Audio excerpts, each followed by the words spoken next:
Okay, det her det er part 2. Jeg har en agenda i dag, som gør, at jeg faktisk ikke kan være foran den her computer, hedder det. Computer.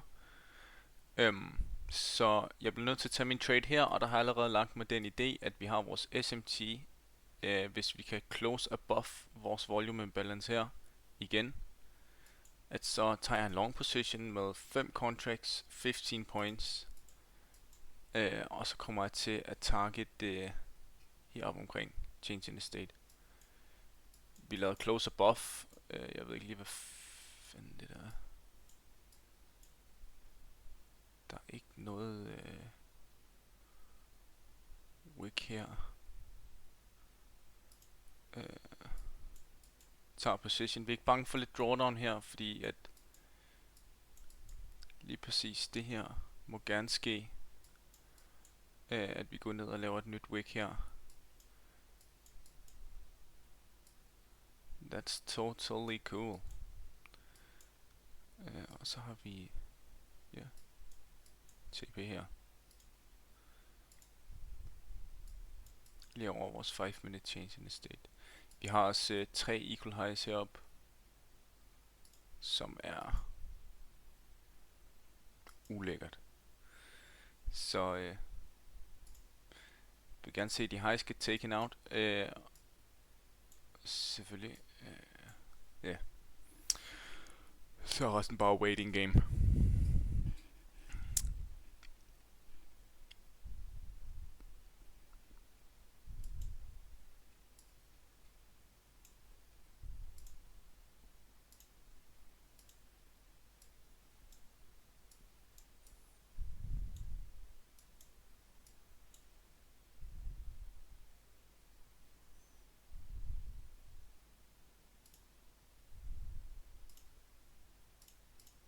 Der er også en lille bull SMT her.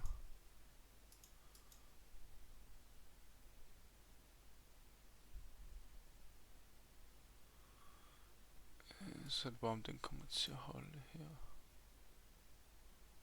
Den er valid nok. I forhold til tid. Men det her, det ser lidt unødvendigt ud. Begge assets trader hernede. En validator af den her SMT, det er faktisk irriterende. Det irriterer mig lidt.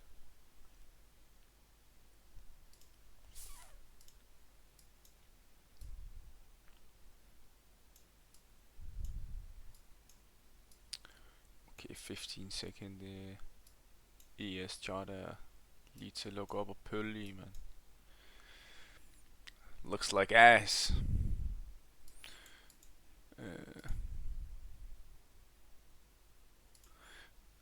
Men ja, imens vi venter, så vil jeg lige gå ud og klare mit hår og et eller andet.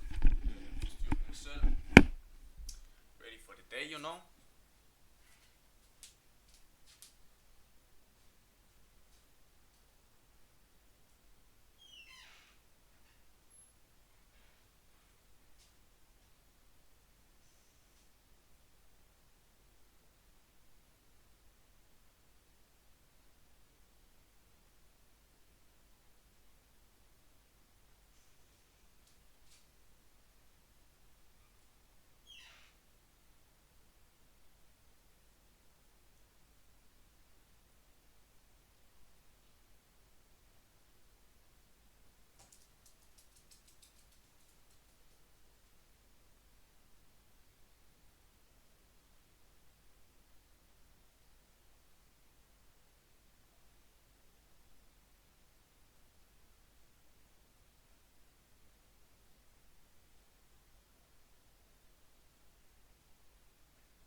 ligner monkey piss. Jesus Christ. Ny SMT, rigtig god. Bliver formet her 30 præcist. Super fin. Det har jeg faktisk ikke lige set. Det er meget godt. Så det den her SMT den skal gøre, det er at den skal tage os op til den her high, hvor vi kan vælge at gå break even, som vi selvfølgelig vælger at sige ja tak til. Og så igen, så kan man jo bare vælge at være done for the day. I hvert fald done for the day på den her evaluation, fordi så er den selvfølgelig passed account. Men ja.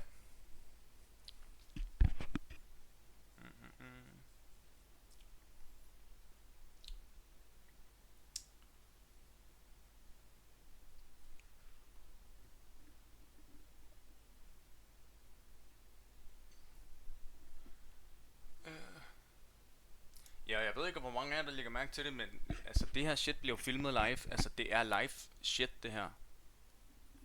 Det er ikke alt muligt andet. Det er live shit. Sidder lige nu og laver live executions, live commentatoring.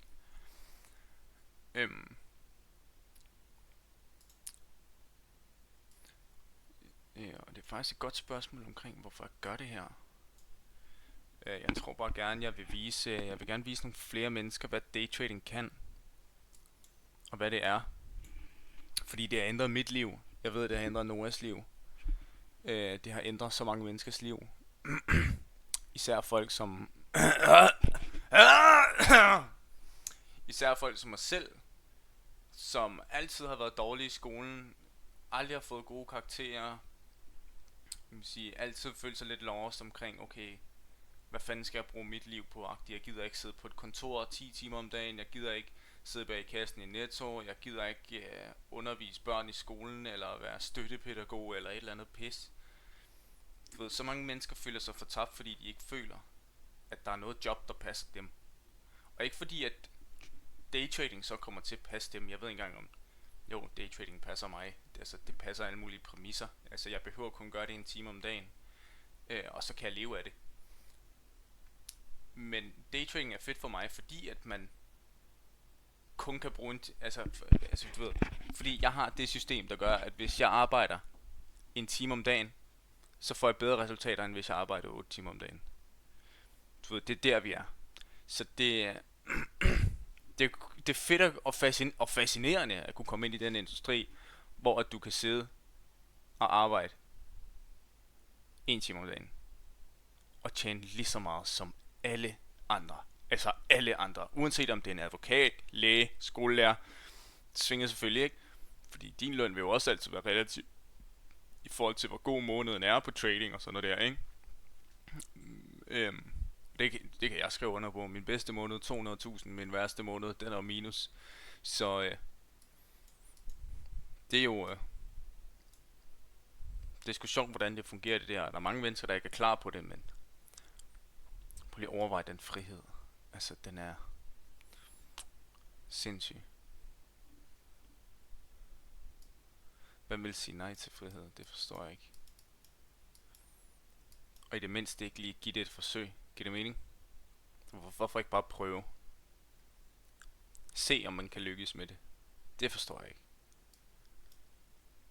Så bare giv det. Bare giv det i hvert fald bare et forsøg. Aldrig forstået hvorfor man ikke bare giver det et forsøg. Altså det er simpelthen. Jeg kommer aldrig til at kunne sætte mig ind i det, hvis jeg skal være honest.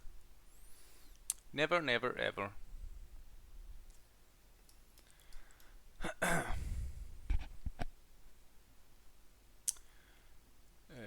Og det her, det er faktisk, jeg sidder jo lige nu og trader i London session, det ved jeg ikke om I vidste. Altså klokken den er 9:34 om morgenen. Og det vil så sige, at den er 03:34 after midnight, altså midt om natten over i USA. Også derfor markedet er lidt sløjt, ikke? Altså hvis jeg havde taget den her trade New York session, så havde den været færdig på 1 minut, 2 minutter. Men fordi jeg har en agenda for ugen. Nu ramte vi vores break-even point, se det. Nu får vi lov til at rykke break even her. Sindssygt lækkert. Another win. We can't lose.